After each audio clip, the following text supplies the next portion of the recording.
Avisa, Cheires.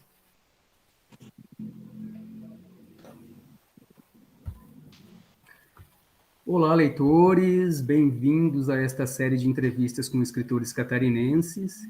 Esse evento tem o apoio da Fundação Cultural de Balneário Camboriú, através da Lei de Incentivo à Cultura, e visa promover a literatura local, estimular a leitura e evidenciar os principais representantes da cena literária em Santa Catarina. Eu sou Adriano Salve, professor, escritor e mediador de leitura, que juntamente com a professora e mediadora Xise Calabria, conduziremos esta série de entrevistas. E o nosso convidado de hoje é o escritor Carlos Henrique Schroeder. Carlos é um dos principais nomes da cena literária de Santa Catarina, é autor da coletânea de contos As Certezas e as Palavras, vencedora do prêmio Clarice Lispector da Fundação Biblioteca Nacional em 2010, e também pela editora Record dos romances As Fantasias Eletivas e História da Chuva, contemplado pela Bolsa Petrobras Cultural. Tem contos publicados em alemão, espanhol, inglês e islandês, e seu romance As Fantasias Eletivas teve adaptação para o cinema em formatos de curta e longa-metragens. Seja muito bem-vindo, Carlos, é uma honra ter você aqui conosco hoje. Olá, Adriano, olá, Cheise, olá, demais participantes aí, né? Boa noite, eu que agradeço o convite, agradeço a disponibilidade de todos e todos aqui, nessa noite chuvosa, para a gente discutir literatura, livro e leitura. É um prazer estar aqui com vocês. Obrigado. Nós que agradecemos, Carlos. Seja bem-vindo.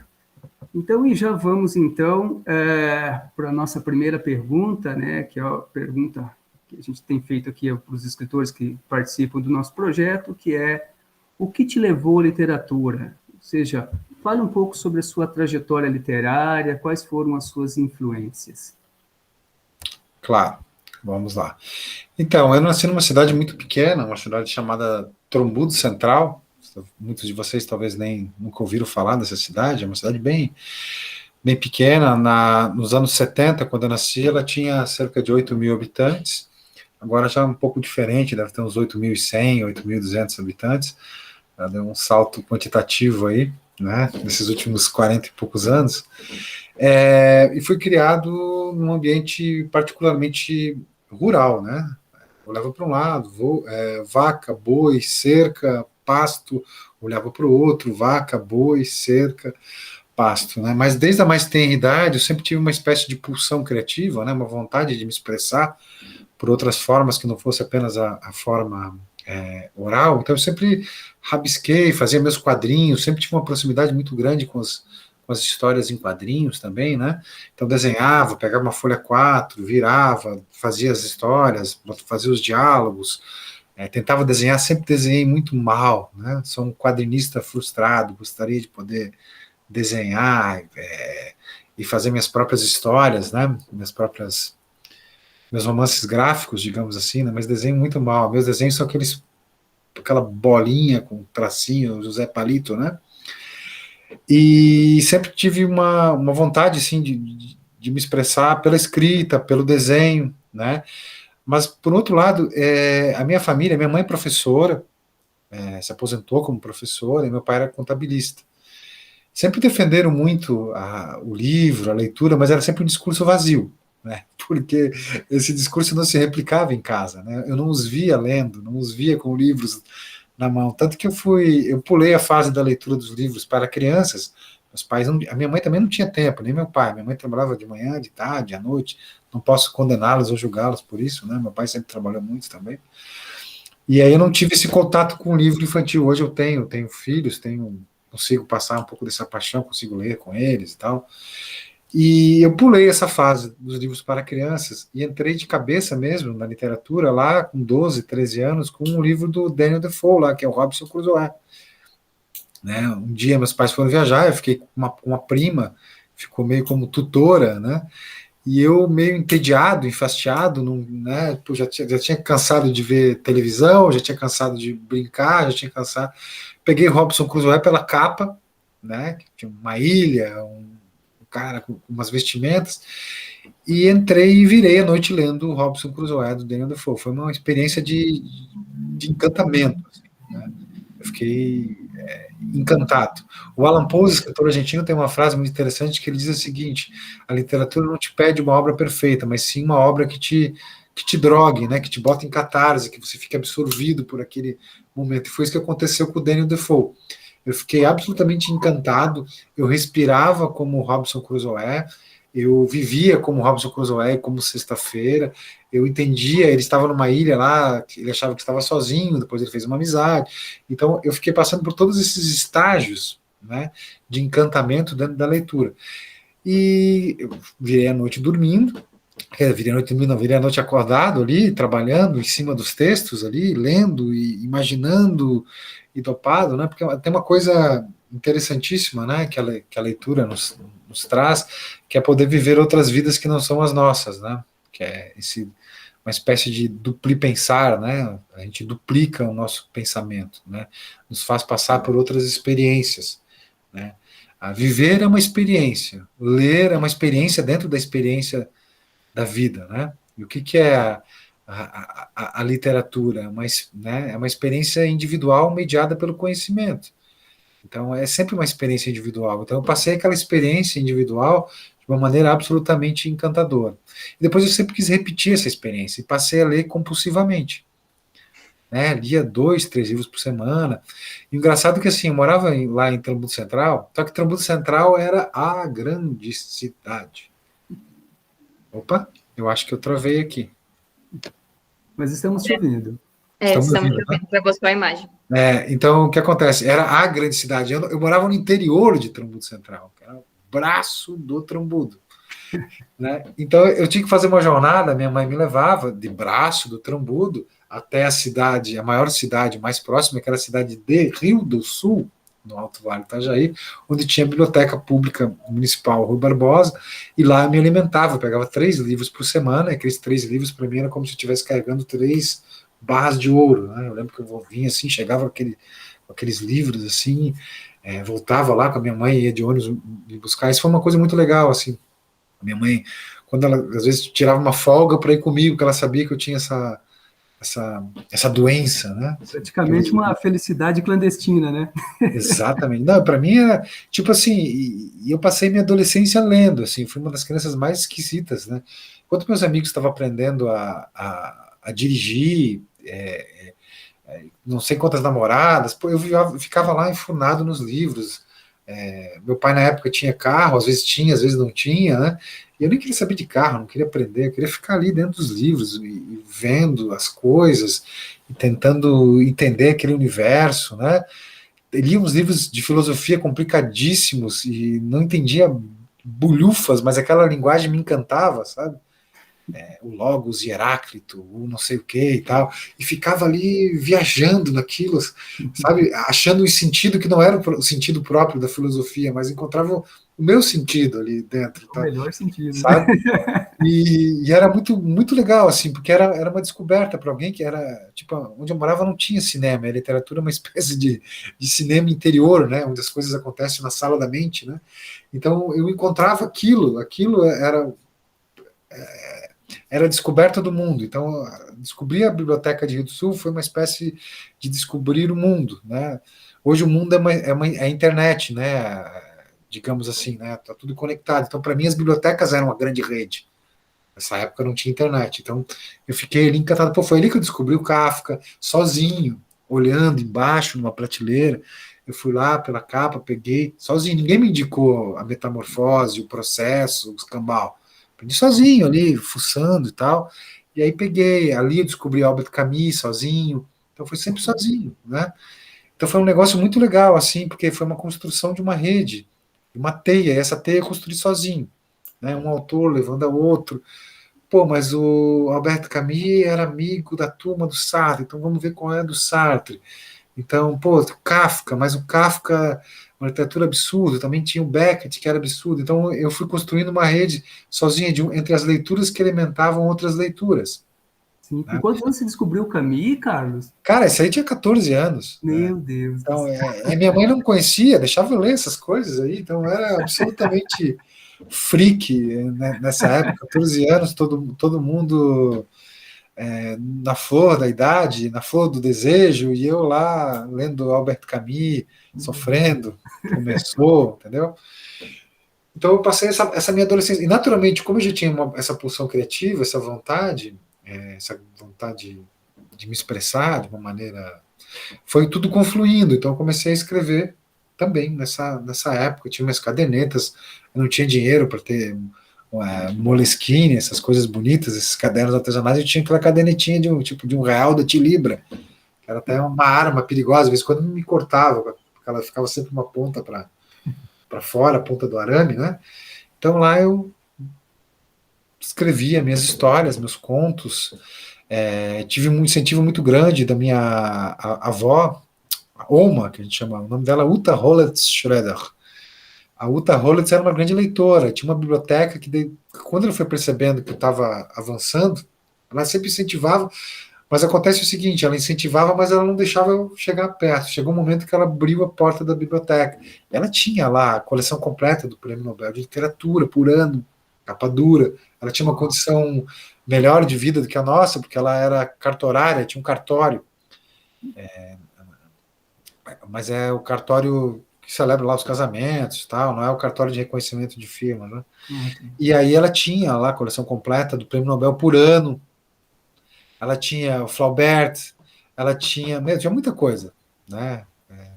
Que saía no Brasil, Guy de Maupassant, a coleção completa do Guy de Maupassant, que é um escritor francês, que é contemporâneo do Flaubert, contemporâneo do Zola, e essas coisas depois vieram cair tudo na minha mão. Eu fui falando politicamente, conversando com os tios e tal, não, isso aqui tem que ficar aqui e tal. Mas você foi um garoto de muita sorte, né, Carlos? Cara, eu fui assim iluminado assim, por várias coisas. Uma delas foi a minha avó. E tem uma coisa interessante, é que meus pais eram professores e ao mesmo tempo eram meio malucos também. Meu pai sempre teve uma grande eloquência, sempre queria ficar rico rápido. Então inventava negócios, e a gente ia mudando de cidade. Então, Braço Tambudo, Balneário Camboriú, eu morei umas 3 vezes em Balneário Camboriú. Momentos distintos. Em 86 eu cheguei em Balneário Camboriú, depois lá por 90 eu saí, depois eu voltei no final dos anos 90, né? Peguei ali quando estava asfaltando a Avenida Brasil, eu vi o asfaltamento da Avenida Brasil há muito tempo. Uau! Eu vi isso, me lembro de uma outra Balneário Camboriú, né? Quando a Balneário Camboriú era um paraíso, lá nos anos 90, início dos 2000, era um paraíso estudantil também, porque não havia as universidades no oeste, no Vale, então tudo confluía para a Univale, então era né? E eu me lembro que a tua mãe foi diretora na escola em que eu fui professor. O Laureano Pacheco, ela se aposentou como professora, né? E foi diretora do Laureano, foi orientadora educacional durante muitos anos. Sim, a Dona Maria do Carmo, conheço. Muito simpática, muito querida. E o teu eu irmão estudei no Laureano. Aluno, né? Eu fui aluno dela, Adriano, 2 vezes. Eu fui aluno da Dona Maria do Carmo. Foi uma experiência terrível. Eu imagino. Tudo sobrava para mim. Eu levava assim mijadas homéricas 2, 3 vezes por aula, assim, porque tudo caía, né? Parecia que queria resolver as coisas de casa ali na aula. Então foi uma experiência traumática para mim. Então eu comecei a escrever muito cedo, ler muito. A minha vida, os primeiros 20 anos, foi uma vida dedicada à leitura, assim, né? Não os 20 anos, né, claro, mas ali entre os 12 até os 20, praticamente só fiz isso, eu só li, né? Passei a vida lendo, e hoje a minha vida também, tipo, eu sou o cara mais chato do mundo, eu não sei conversar sobre outra coisa que não são os livros, né? Tipo, não entendo de carro, entendo muito pouco de futebol, não sei como funciona muitas das coisas, capaz de apanhar para uma máquina de fazer café, entendeu? Tem as coisas assim, mas a minha vida toda gira em redor do livro e da leitura, eu só sei falar sobre isso, né? Só sei conversar sobre isso. O núcleo de interesses é esse, né? É esse, né? Nos limitamos um pouco. Eu também fico extremamente entediado quando as conversas fogem muito a esse círculo, sabe? porque parece que você escapa ao interesse ou entendimento, né? Eu também não tenho muitas essas habilidades manuais, né? Como é que é? Do homem da casa, ou sobretudo, paciência para falar de trivialidades. Eu acho isso aborrecido demais. Mas, Sheise, tem uma pergunta, né, Sheise, na sequência aí para o Carlos? Vamos lá. Sim, eu queria que tu falasse um pouquinho para a gente sobre as suas experiências com as premiações, principalmente em âmbito nacional, e o que elas representaram na tua carreira. Certo. Então, tem uma relação de dubiedade, né, com as premiações, né? Primeiro, quem premia o júri, né? Existem N tipos de júris, né? Então, na verdade, não sou eu que recebo um prêmio, é o livro, né? Então, é determinado livro. Então, por exemplo, tem o As Certezas e as Palavras, que é um livro, ele ganhou um prêmio da Biblioteca Nacional lá, que é o prêmio Clarice Lispector, né? Livro de contos do ano, tal, enfim. Mas é um júri específico que escolhe isso. Existem vários tipos de júris. Então, o As Certezas e as Palavras não é melhor do que nenhum outro livro que tenha sido publicado naquele ano, mas o júri entendeu, naquele recorte, naquela situação, que o livro merecia receber um prêmio, por achar que o livro tem alguma característica específica importante. Existe júri de tudo quanto é tamanho, de tudo quanto é tipo. Júri progressista, que é alguém que é um júri que pensa que o tema tem que ser contemporâneo e a linguagem mais contemporânea ainda.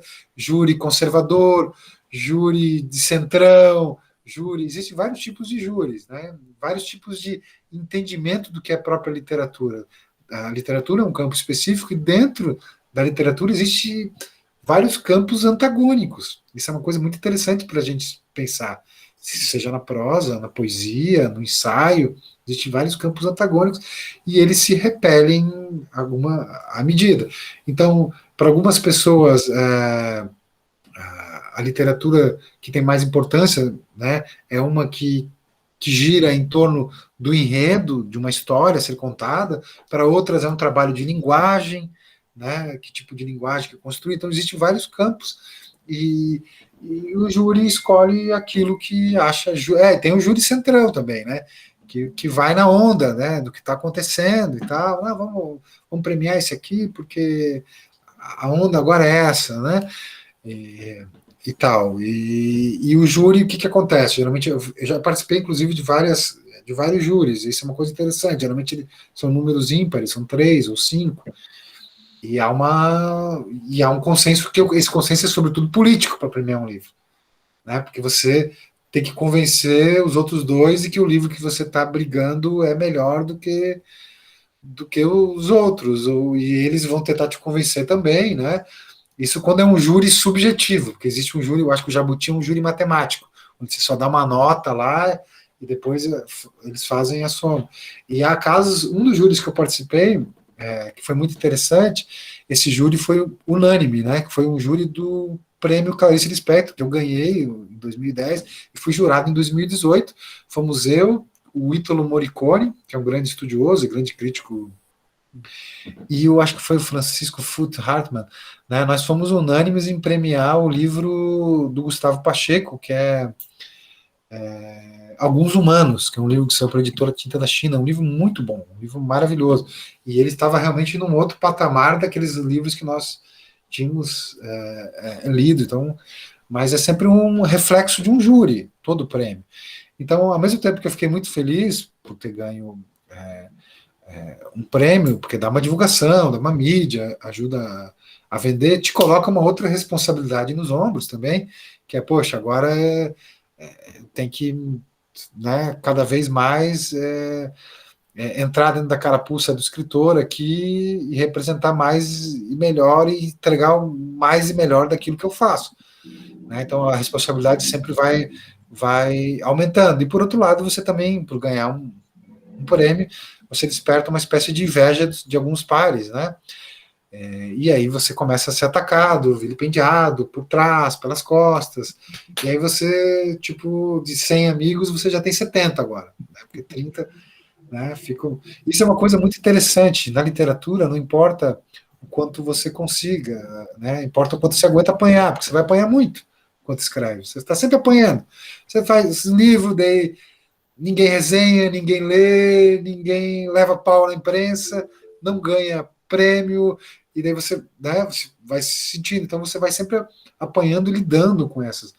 Né? Isso é uma coisa muito interessante para a gente pensar, é o quanto você consegue apanhar, né? Quanto você aguenta apanhar sem desistir. Então, eu estou aí com já 2 décadas metido na literatura, já apanhei muito, já me desiludi bastante com tudo, então eu estou quase maduro, tá? Para entender. Mas na literatura você nunca está pronto. A partir do momento que você, enquanto escritor, diz, não, eu estou pronto, eu sou um escritor maduro, você morreu, você estagnou. Né? Você está sempre aprendendo. Com cada livro que eu leio, com cada filme que eu vejo, né? Nós somos a soma das nossas referências. Então eu estou sempre aprendendo com autores que são melhores do que eu, mais inteligentes do que eu, conseguem ser mais articulados literariamente, né, no texto do que eu. Então a gente está sempre aprendendo. Né? É claro que cada autor tem sua voz indivisível, né, seu modus de criar, isso é uma coisa... Mas você sempre aprende muito com outros autores, né? Tem o Luiz Cláudio vai fazer uma pergunta. Eu só queria fazer um comentário aqui, que a gente abre no final para as perguntas. Pela dinâmica aqui do processo, queria que vocês deixassem as perguntas em stand-by, porque a gente tem esse momento especial para isso, tá, gente? E aí já intercalamos todas elas, mesmo que seja preciso retomar. Você ia fazer um comentário aqui, senão eu estou com a próxima pergunta engatada. Que já não, eu tenho aqui... então, a vida do escritor é uma vida, sobretudo, de ilusões perdidas e ilusões achadas. Tá? Você vai perdendo essas ilusões e vai encontrando outras. E, no fim, o que vale é o prazer que você acha, que encontra da sua própria escrita, o prazer de escrever, de estar dando voz a esses personagens, a essa esquizofrenia controlada que é, por fim, escrever, né? Você está dando voz a outros personagens, então é isso que vale para você, e uma espécie de honestidade, né? Você ser honesto consigo na escrita, não escrever porque está na onda agora isso, ou porque está na onda aquilo, ou porque o livro do meu tempo é esse. Não, você tem que... Né, a literatura é sempre a longo prazo, uma maturação de longo prazo. Então você tem que pensar num projeto que seja de obra e não de livro, né? Aí que tá, né? Eu tenho uma frase aí, né, que se diz que eu e o Marcos, inclusive, o Márcio, inclusive, usávamos nas nossas oficinas, que é: o escritor que não se desafia já nasceu cansado, um tal de Carlos Henrique Schroeder, que nos brindou com essa máxima, e a gente usa, então, nos nossos cursos de escrita criativa também.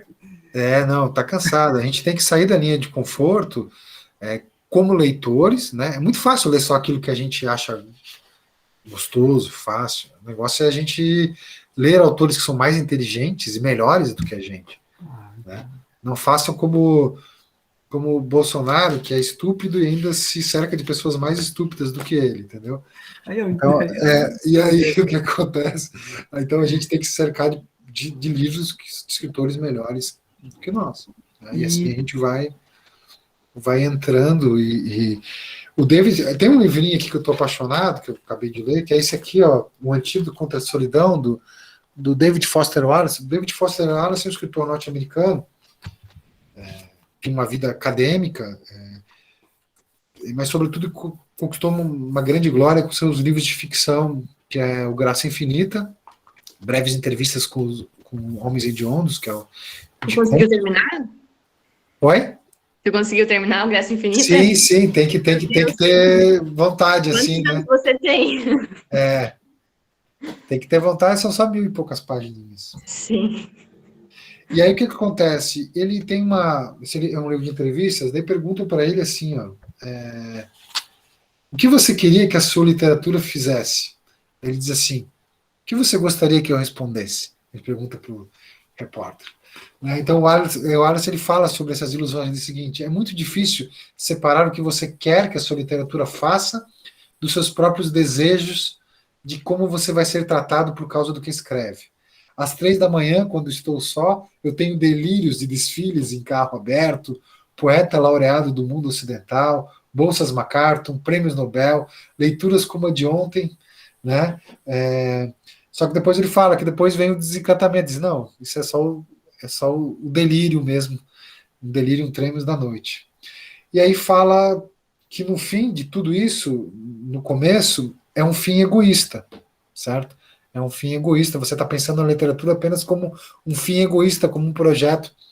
E depois ele diz o seguinte, existem alguns poucos livros que eu li e que me transformaram em outra pessoa.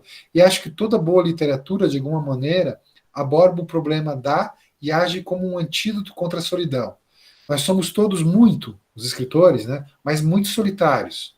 E existe um caminho, ao menos na prosa de ficção, que pode permitir que você tenha intimidade com o mundo e com uma mente e com personagens de que você não pode ser íntimo no mundo real. Então, fala isso como a literatura como um próprio antídoto contra a solidão. E, por fim, a gente acaba se pegando a isso, tanto na escritura quanto na leitura. Né? Então, Carlos, já quase já respondendo a isso, né? Você pode falar um pouquinho mais como se dá, então, o seu processo de escrita, né? De Carlos Henrique Schroeder. Agora eu tô com uma mania, aproveitar o momento informal, de tirar o óculos para nada. Então, às vezes, eu fico sem o óculos. Enfim, o processo. Testando o visual. Não, tiro só porque eu tô perto, daí tiro o óculos, daqui a pouco eu saio na rua, em outro lugar, o óculos está aqui, não enxergo nada. Essas idiosincrasias aí dos problemas oculares. Então, processos, né? Eu gosto de falar dos processos pelo seguinte, né? A gente, como leitor, eu procuro ler livros que me desafiem, que me encantem e que me levem para outros lugares. Como escritor também, eu gosto de me desafiar e como que eu me desafio? Procurando diálogos permanentes com outras linguagens, né? A literatura, de certa maneira, ela é muito purista, né? Ela sempre se vê e sempre se enxerga através da própria literatura, né?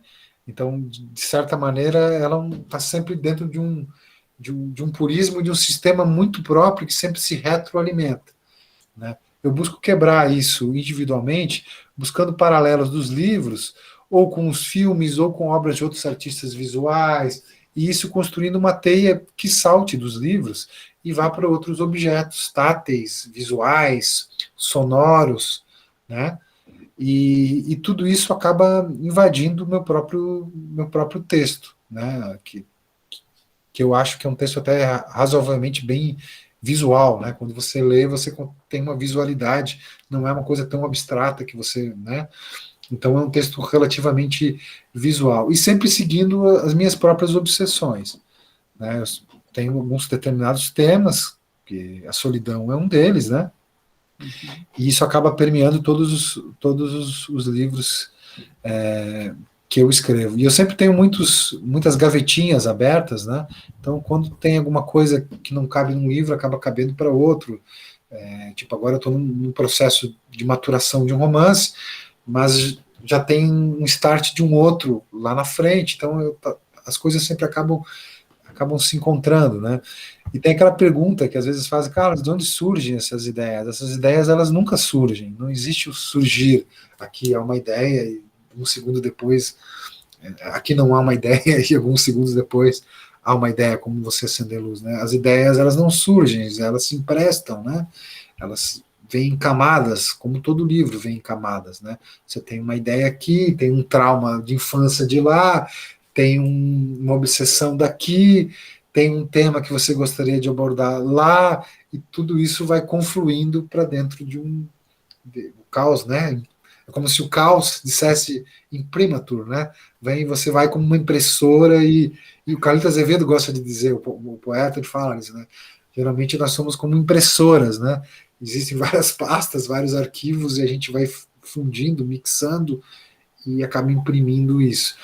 Então é isso, o meu método criativo é um método completamente contaminado, inflamado, onde as linguagens todas vão inflamando e acontecendo tudo ao mesmo tempo. Às vezes eu sei onde eu quero chegar e às vezes eu não sei, e vai mudando, tudo de acordo com como as coisas vão acontecendo. Por exemplo, nas Fantasias Eletivas, que é esse livro aqui, o protagonista era para ser praticamente apenas um René, mas quando surge a Copie enquanto co-protagonista, ela acaba tomando conta do livro, e o livro toma outro caminho, toma outra vereda.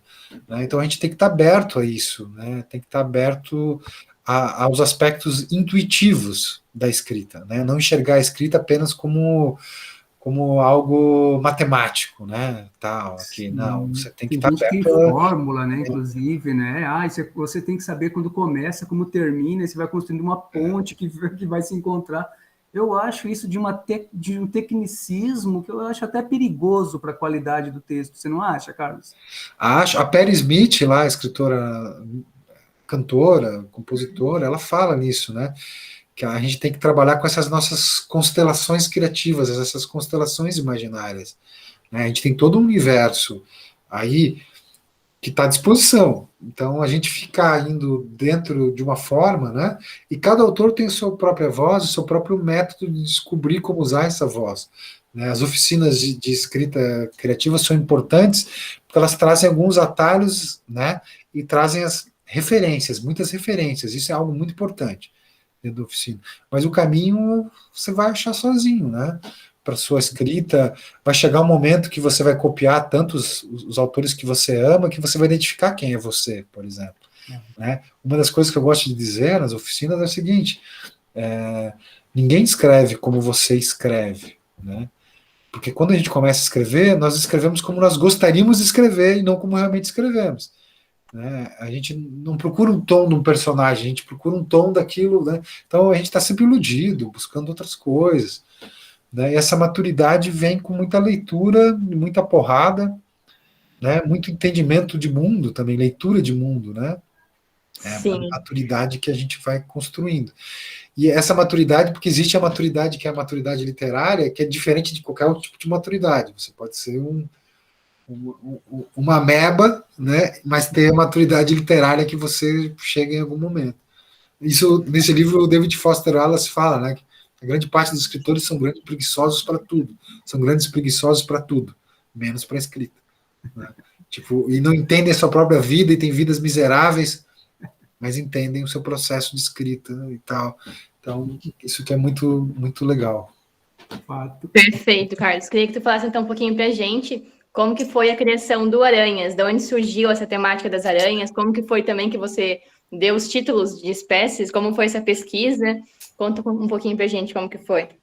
Claro, o Aranhas também surgiu de um movimento pessoal, que começa de uma experiência real em Garopaba, de quando a gente ficava numa casinha lá em Garopaba, no meio da Mata Atlântica, e todo dia pela manhã, por estar rodeado e circundado por aranhas, né, na mata acabavam surgindo em casa, na época eu tinha filhos pequenos, sempre, cara, todo dia era 3 ou 4 aranhas, e aranhas, não é essas aranhazinhas que a gente tem no apartamento, falando aranhas, né, as licosa grande, a aranha-lobo, que são, tipo, inofensivas, mas muitas armadeiras, que são Meu, que medo. as armadeiras são aranhas agressivas, né? Quando elas se sentem ameaçadas, elas são agressivas e possuem um veneno neurotóxico, né? Então eu comecei a ficar assustado de encontrar essas aranhas em Garopaba e comecei a pesquisar um pouco sobre elas. Que tipo de aranha é esse? No começo eu posso até falar para vocês, era só porrada. Via aranha, era vassourada, chinelada, pisada, jogava banco, jogava. Porque a armadeira ela dá pulos de 1 metro, assim, então ela vem. Cara, é a coisa mais assustadora. Ela levanta as patas traseiras e bota as quelíceras, assim, então. E as patas, e você vê as quelíceras dela, assim, então é tiro, porrada e bomba. Assim, correria, né? Eu tinha muito medo por causa dos meus filhos. E aí comecei a pesquisar, entender como elas funcionam, quais as espécies, e aí fui procurar representações artísticas das aranhas, fui descobrindo vários artistas que trabalharam nos últimos séculos com representações de aranhas e tal, e acabei sendo invadido por tudo isso, né? E chegou um momento que eu comecei a escrever, vendo as espécies, vendo a forma das aranhas, o comportamento, e comecei a fazer paralelos das aranhas com os humanos, né? E as aranhas são extremamente naturais e também, como eu posso dizer para vocês, são utilitaristas. A vida das aranhas é caçar, comer e se reproduzir, né? E é mais ou menos aquilo que nós estamos nos tornando, né? Um tanto utilitaristas através do capitalismo desenfreado, né? Então, nós estamos indo para um processo de utilitarismo extremo também. Trabalhar não sei quantas horas, reprodução, comida, dinheiro. Dinheiro é a teia, né? Construir teias para conseguir a comida, né? E daí por diante. Tudo bom, Hernani? Tudo bom, querido? E aí, o Hernani, nós nos encontramos lá no Rio, lá na Travessa. O Gustavo falando, a gente está no modo sobrevivência, entrando nesse modo que é um modo utilitarista, que é o mundo dos animais, né, que possui uma consciência, uma vida natural, mas uma consciência diminuta do universo em que está inserido e tal. E aí comecei a escrever histórias, centenas de pequenas narrativas e narrativas um pouco mais longas, e por fim eu fui cortando essas narrativas em busca de uma teia. Então, sei lá, eu escrevi 100 e poucas narrativas, sobraram umas 40 que estão no livro, né? Nem sei se são 40, são 30 e pouco, agora não me recordo. E aí eu construí uma teia, e cada narrativa, cada forma breve, tem um nome popular e um nome científico. Então a gente tem aqui aranha de rato, missulena, tem viúva negra, né, que é uma espécie de Lactodectus. Então fui construindo esse universo das aranhas. Hoje eu tenho um grande respeito pelas aranhas, eu mato só se uma armadeira tentar me atacar, mas eu não mato, tento lidar com elas, com todo tipo de inseto, de animal, né? Tenho um maior respeito, por mais que tenho medo de alguns, tenho medo de cobra, tenho medo, se eu ver uma armadeira, eu tenho medo porque eu sei que mas tenho um grande respeito e aprendi muito lidando com esse aspecto da natureza. A Cilei tem uma pergunta. Obrigado, Hernani. Tem sim, Carlos, assim, ó, eu não entendo tanto de aranha quanto você. Meu nível a respeito de aranha é de básico para insuficiente, mas eu estava conversando com o Adriano a respeito desse livro sobre aranha e achei muito engraçado a questão da aranha de parede e gostaria que tu explicasse mais aí essa relação entre a aranha de parede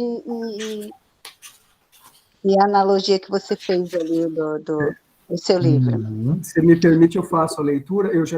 Nós tínhamos programado a leitura, Carlos, de alguns textos. Pode ir lá. Aí, eu já vou fazendo a leitura, então a gente intercala essa, que é uma parte também do encontro aqui. De parede, Selenops species. Eu a vejo passar aqui na rua quase todos os dias e cerro minhas mãos, e chego a ouvir o som oco dos meus socos no seu rosto. Um dia ela me veio e cumprimentou. Respondi com um aceno de cabeça. A coisa que mais odeio na Jéssica é ela ser uma sapatona grande e forte. Eu também sou uma sapatona grande e forte, mas não me odeio. Tenho vontade de lhe dar uma boa surra, uns socos, um chute, uns tapaços naquele cabelo curtinho, ou mesmo arrancar-lhe uma orelha com uma mordida, pegar uma cinta e dar-lhe nas costas, ou uns beijos. Então, esse é um conto bem tipo Dalton Trevisan, assim, né? Trabalha com essa estética aí. O interessante dessa espécie, a Selenops spixi, né? É que ela é uma espécie. A aranha de parede, ela está em todo lugar, tá? Qualquer ambiente urbano tem. Na sua casa, nesse exato momento, você está rodeado por essa espécie de aranha de parede. Aquela aranha bem pequena, fininha, né? Então, são dois tipos de paralelos. O primeiro é as pessoas precisam lidar com seus rancores, né? E não sabem lidar com seus rancores. né? Então o conto tem um viés sobre o rancor, e outro é que essa espécie é uma espécie que aparentemente você acha que ela é dócil, mas com outros, os pares da sua própria espécie, ela é extremamente agressiva também. É uma aranha inofensiva para os humanos, mas entre de espécie e espécie, ela é uma aranha que é agressiva, né? Então o conto traz esse assim. E todos os contos do Aranhas, porque assim, Cilei, o Aranhas é um livro-jogo, né? Ele é para. Eu sempre acredito nisso, né? De que o leitor deve ser um copartícipe das narrativas. Eu não gosto de entregar nada mastigado, nada muito definido, nada muito entregue, né? Por entender que o leitor, né, precisa e deve entrar junto desse jogo, né? Deve espelhar o que está escrito na sua mente e encontrar as suas próprias, os seus próprios rancores, seus próprios temores, seus próprios preconceitos e a sua própria transformação enquanto leitor, né? Entretanto, eu, ao escrever esse texto, pensei nessas duas coisas que eu te falei ali. Mas qualquer leitor pode encontrar uma outra chave, consciente ou inconscientemente, né? Consciente ou inconsciente, dentro, né, aqui da sua cachola, e encontrar outros significados, né? Então esse que é o bacana do Aranhas, por ele ser realmente um livro-jogo, e por ter um nome popular, um nome científico, é tentar forçar com que as pessoas procure no Google, na internet, um pouco mais sobre essas aranhas, para tentar entender. Então, é um livro expansível, né? É um livro que não se encerra em si próprio, ele tenta projetar, é uma literatura expandida, né? Projetar o leitor para outros, né? Então, a própria internet é um alimentador desse livro, que vai. A ideia é forçar com que as pessoas vão ver que tipo de aranha é tal, qual é o tipo de aranha que é outro tipo, e daí por diante, né? Perfeito.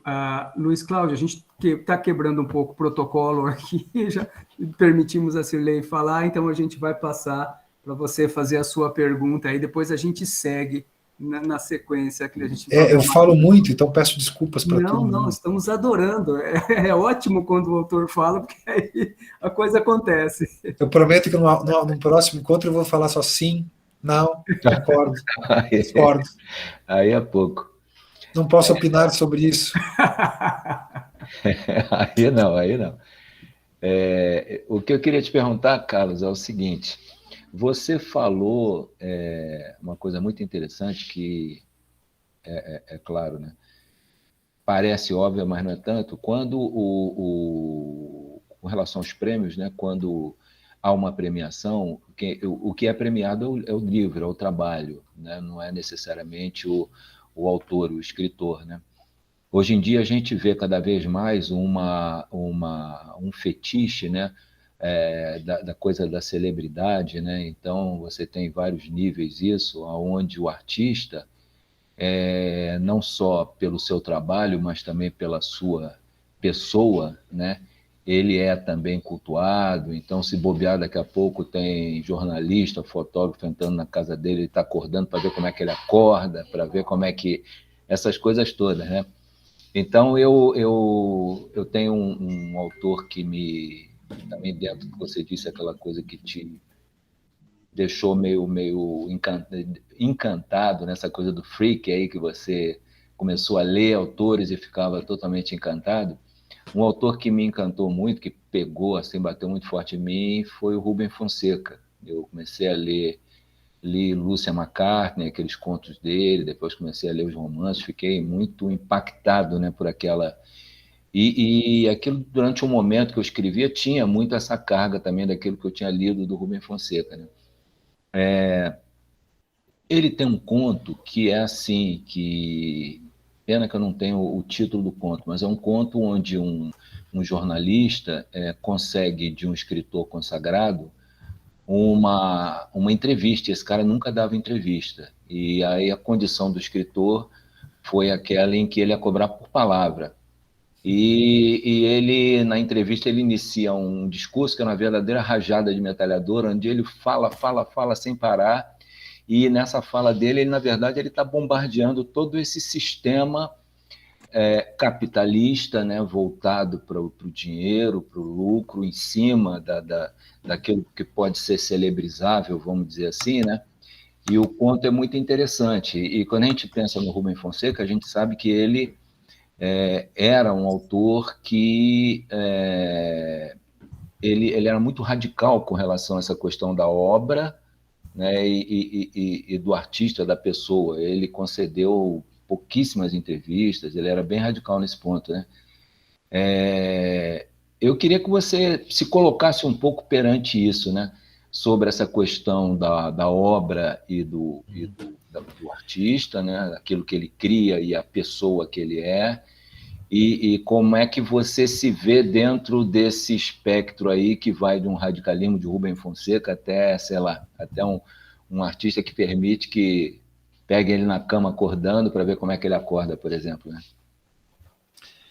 Então, o Amos Oz tem uma frase muito interessante, escritor israelense, que ele fala, né, que o entretenimento invadiu todos os aspectos da vida humana, tá? Inclusive a política.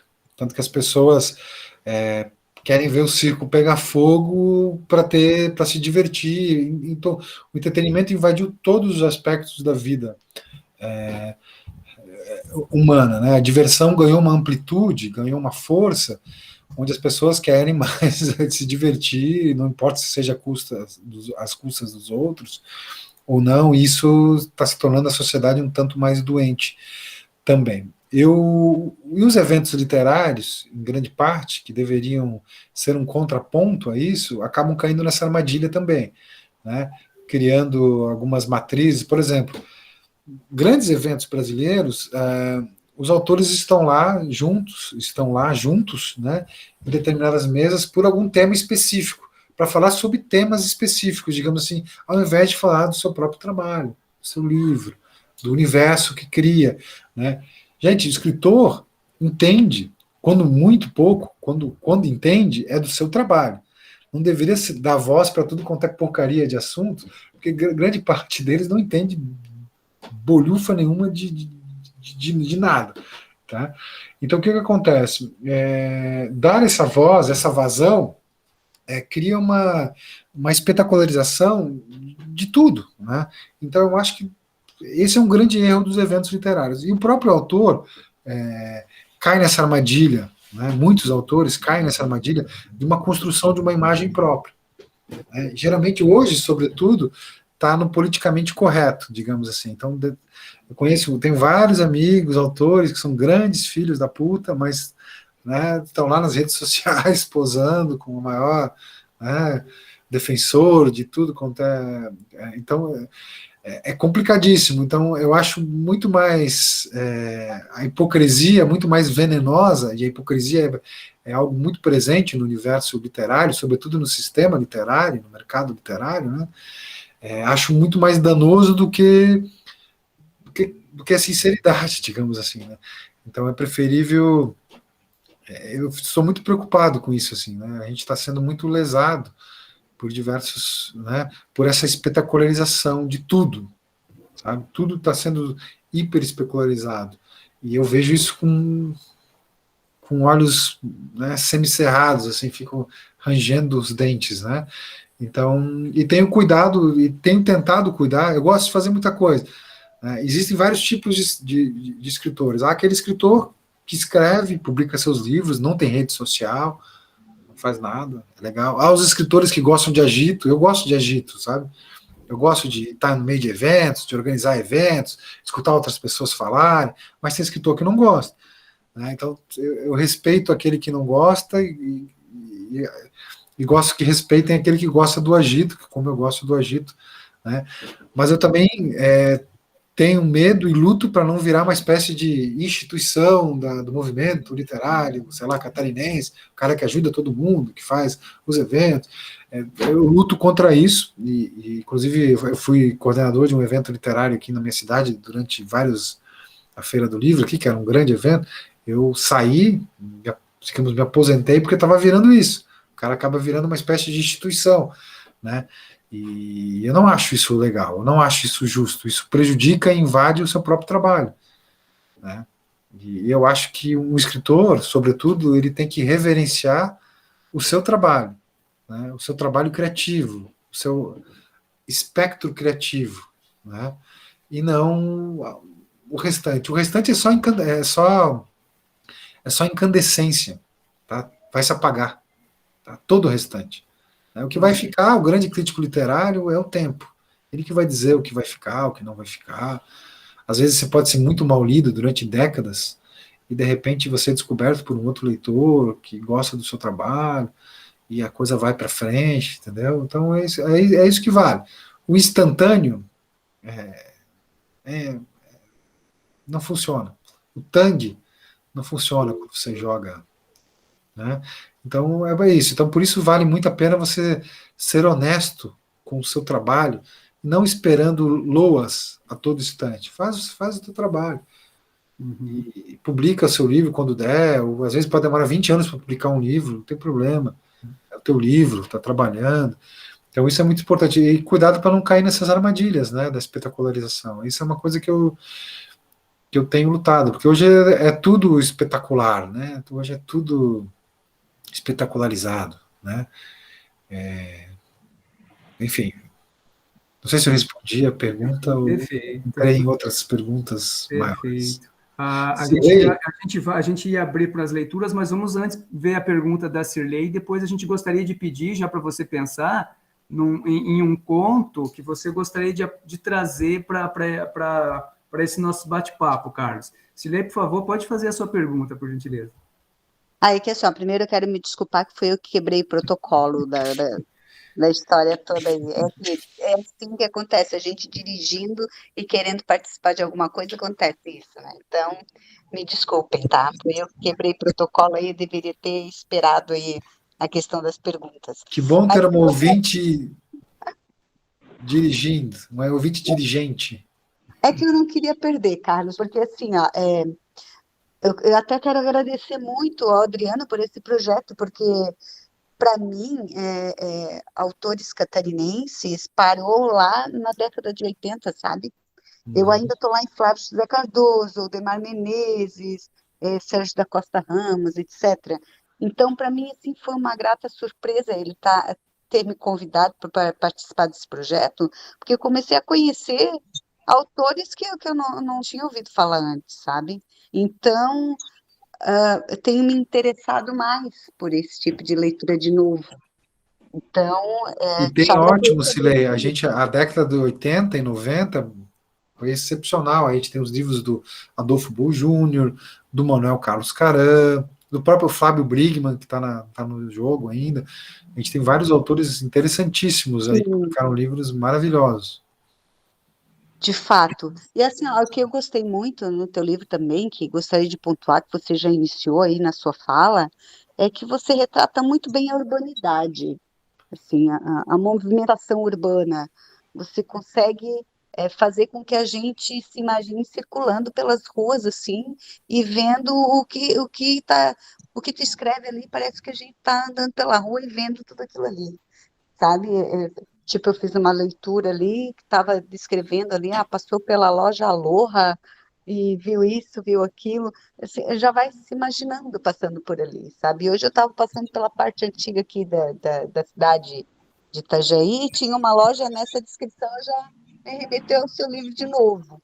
Então, assim, eu acho muito interessante isso, quando prende o leitor, pontuando situações, assim, e descrevendo tão bem uma situação que faz a pessoa interagir com o livro, sabe? Tem essa dinâmica bacana, assim.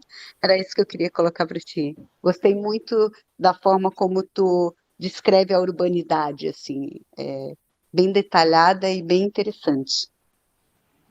Obrigado, Cilei. A urbanidade, hoje nós somos animais urbanos, né? A gente vive nesse emparedamento constante, ainda mais em tempos pandêmicos. Aliás, tem uma curiosidade. O Aranhas, olha só que coisa, esse é um livro apocalíptico, porque ele era para ser lançado, ter lançamento em Balneário Camboriú, em Florianópolis, em 2020, em março, e os lançamentos foram todos cancelados porque começou uma pandemia. Tipo, eu marco o lançamento, agitei todo, em janeiro, né? Porque eu pensei assim, pô, não vai chegar aqui. Tá acontecendo lá na China, lá em Wuhan, não sei o quê. E não deu outra, cara. Começou meio de março, fechou o país, fechou tudo. É um livro. Muita gente fala, Carlos, foi o último lançamento presencial que eu fui, foi no teu livro, que eu fiz um lançamento no Rio e em São Paulo. Então, muita gente falando isso, foi um dos últimos. Então, legal. É um livro apocalíptico aí.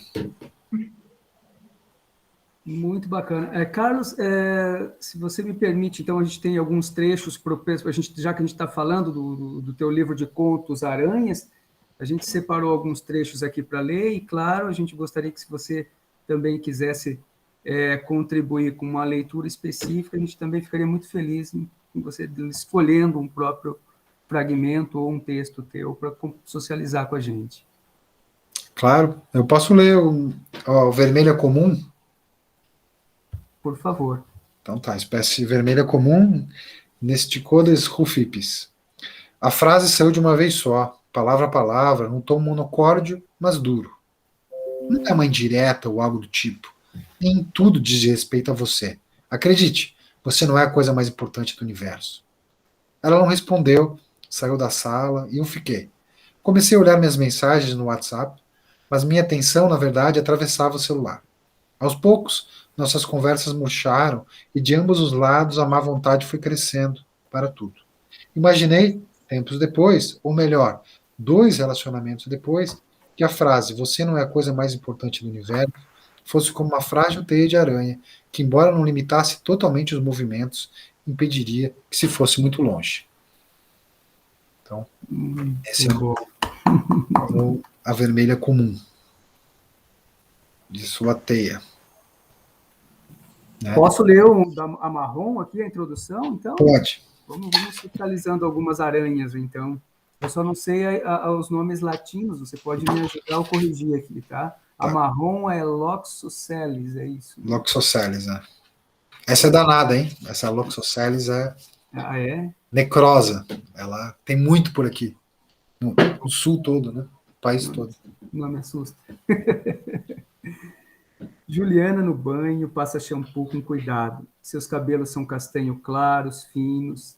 Então usa Johnson & Johnson's Baby cabelos claros, com camomila natural, o único que deixa seus fios brilhantes e macios, e não uma vassoura de palha. Esfrega, enxágua, se enxuga e vai para o seu quarto em pequenos pulinhos, como se dançasse. Escolhe cuidadosamente sua roupa, troca diversas vezes, até que se dá por satisfeita com um macacão leve e florido. Na sala, pega um pequeno livro da Seixonoye, escolhe uma página ao acaso e lê em voz alta, como se estivesse em um palco com uma plateia à frente.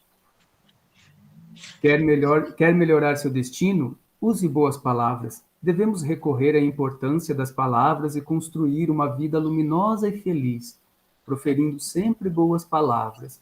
Somente o ser humano consegue usar livremente as palavras e cria o enredo da peça teatral a ser encenada no palco da expressão, que é o mundo fenomênico. Portanto, devemos ter o cuidado de escrever bons enredos. Ela fecha os olhos e, quase gritando, diz: "Bom dia, bom dia, bom dia." Esse é o começo do conto, né? Esse conto é interessante porque ele traz... Esse e o da Armadeira, ele traz diversos... Como é que eu vou explicar? Traz diversos perfis que são muito comuns, né? De pessoas, né? E reflete as crenças dessas pessoas e tal. Então é a procura realmente de personas, né? De enquadramento de algumas personas. E essa é a Juliana, né? Que é a personagem, né? E assim, eu gosto de trabalhar com, às vezes, fichários, de tentar desenhar essas personagens, eu tento dar uma cor, né, um corpóreo para eles antes de escrever, assim, né? Para tentar sentir o cheiro do cabelo, né, tentar enxergar uma textura, né? como seria a voz se ela realmente falasse, né? Para eu ter essa visualidade, né?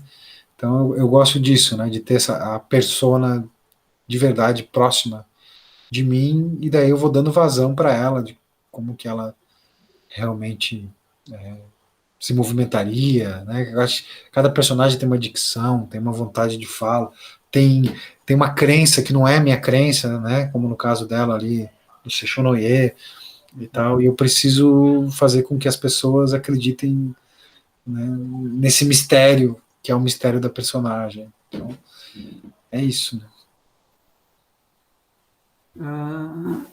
Tem mais algum que você gostaria de socializar aqui com a gente, Carlos? Então, eu gosto desse aqui também, da Arjope multicolorida, né? Arjope versicolor, que é do DJ que encontra um corpo fora, né? É um DJ que tem um filho pequeno e ele tá só com o filho, ele vai tocar nessa noite, né? Ele vai discotecar depois de muito tempo. É um DJ, digamos, que teve algum prestígio alguns anos atrás, e agora estava meio off e conta com essa grana da noite de hoje para pagar o aluguel, né? E beleza, ele mora num apartamento térreo que tem um pouquinho de varanda, né?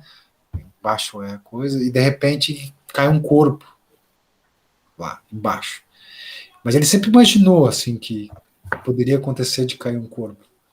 Isso tem uma coisa muito pessoal, que eu já morei 2 vezes nesses terraços, eu sempre imaginava, um dia vai cair um filho da puta aqui. Sempre pensando, um dia vai cair alguém aqui. Como eu faria se alguém caísse aqui? Né? Partir com essa premissa. Primeiro, eu tenho filhos, eu tenho que cobrir rapidamente para ninguém ver. E é isso, eu fui emprestando esses meus delírios ao personagem aqui, a persona. Então o conto começa assim. Ele sabia que havia um corpo lá fora. Escutou o estrondo seco e depois gritos e mais gritos. Era uma merda morar no primeiro andar, ainda mais com uma área externa daquele tamanho. Já caíram 3 gatos, um poodle, 3 cinzeiros e pelo menos centenas de chepas e cigarros. Mas, pelo estrondo, agora era gente. Se preparara mentalmente para isso há muito tempo e sabia o que fazer. Arrancou o lençol de sua cama e foi lá. Jogou-o sobre o corpo. Logo ficou empapado de sangue, né, o lençol. Depois que se mudara, pensou que isso poderia acontecer, que uma hora ou outra algum imbecil se esborracharia no piso do seu apartamento. Ele fechou as 2 portas que davam acesso para a área externa, pegou o Fabinho, seu filho de 3 anos, ligou a TV em um desenho e ficou ali, com ele, acariciando seus cabelos. Não ligou para a polícia e para os bombeiros, os vizinhos que fizessem isso, ao invés de ficarem de cochicho em suas sacadas. Logo a campainha começou a tocar, gente a bater. Não abriria, só para a polícia ou para os bombeiros. Ele sabia quem estava debaixo do lençol, a Nani, do 7º andar. Tinha uma filha pequena, da idade do Fabinho. Era simpática, até extrovertida. Morrer é tão natural quanto viver. Batem na porta, tocam a campainha. Ele espia pelo olho mágico e grita: "Deem-o fora! Só vou abrir para os bombeiros, ou para a polícia, seus urubus." E sentou ao lado do filho no sofá para assistir a Peppa Pig. Estavam gritando lá fora. Ele aumentou o volume. Estava preocupado. Precisava tocar hoje. Era DJ e as coisas não andavam fáceis. E aí vai falando sobre o que ele tocava e tal. E o conto termina assim. Né? E já se vê na festa, mixando, enquanto todas aquelas pessoas estão suspensas, esperando o drop, as batidas, que ele misture uma música com a outra. É quando ninguém pensa ou espera nada, apenas existe, vibra. E ele se imagina um deus, pois controla todos esses corpos que tremelicam na pista. E os corpos sobem. E aí o conto termina. Né? Esse é um conto de 1,5 página, né? É o Arjope colorida. Alguns contos eles são realmente são mini contos, né? Eles têm muito dessa pegada minimalista, né? E que justamente dentro dessa pegada minimalista ele tem que ser contundente, né? Ele nocauteia, como dizia lá o Julio Cortázar, ele nocauteia o leitor justamente com a intencionalidade, com a força das palavras ou das imagens que você cria, ou da personalidade, né, ou da patologia que tem cada personagem, assim. Não tem o livro, o filme lá, o Adriano, perdão, o Eu Quero Ser John Malkovich lá, que ele entra na cabeça do John Malkovich. Uhum. Então, o Aranhas é você entrar na cabeça aí de 40 pessoas, é isso que acontece. Então, são pensando, entra lá dentro mesmo, da cabeça, com as obsessões dessas pessoas, com a violência dessas pessoas, com o rancor dessas pessoas, com a dor dessas pessoas, com o amor dessas pessoas. Então, são recortes de pequenos excertos e pequenas recortes de algumas existências, né? Fantástico. Perfeito. E eu acho E onde que a gente pode encontrar o Aranhas e outros livros seus? Olha, nas livrarias, eu recomendo que vocês comprem em pequenas livrarias, livrarias de rua, livrarias de bairro, né? O Aranhas é um livro mais fácil de encontrar, tá? Tá em tudo quanto é lugar. Mas se você mora em algum lugar que não tem livrarias e tal, mora em Braço do Trambudo, em Trambudo Central, por exemplo, você pode comprar pela Amazon, né? Essa corporação sanguinária aí, tá? Mas procurem comprar, entre em contato com livrarias da sua cidade, livrarias de bairro, livrarias de rua, vamos fomentar isso, né, fazer. Uma coisa que eu sempre defendo é faça lançamento do seu livro em livrarias, né, porque isso movimenta, né, a gente tem que estar em defesa, o lugar de livro é onde? Na sua casa, na biblioteca e na livraria. Então a gente tem que fomentar isso, senão a gente vai ficar na mão aí só de algoritmo e de mercado das livrarias grandes. Então vamos fomentar aí. Não tem prazer maior do que você entrar numa livraria para dar uma olhada e encontrar aquele livro que se conecta com aquele outro, aquele livro que você não estava procurando, mas que você gostou da capa, ou que você gostou disso. A livraria, toda livraria é um conjunto de experiências que te traz. Então, se puder, dê um rolê na livraria da sua cidade. Se não tiver, encomenda lá o Aranhas, que eles dão um jeito de trazer. Tá? Não importa que você vai esperar um pouquinho. A Amazon está aí para servir a sua ansiedade. Não deixe a ansiedade dominar você, não, tá? Vamos lá na livraria que ela vai te trazer uma outra experiência. Já toma um café, já encontra aquele livro que está na promoção, né? A livraria é o templo aí da escritura e do leitor. Então vamos respeitar aí esse templo aí. maravilha, Carlos, maravilha. A gente está se encaminhando aqui para o final do nosso encontro, né, devido à hora, né, claro, depois que a gente faz o encerramento, a gente fica aqui com mais um instantinho de bate-papo para quem quiser, né? É muito bacana, esse livro me surpreendeu, só quero fazer um último comentário, ele me surpreendeu porque, não, pela inovação mesmo, da proposta dele.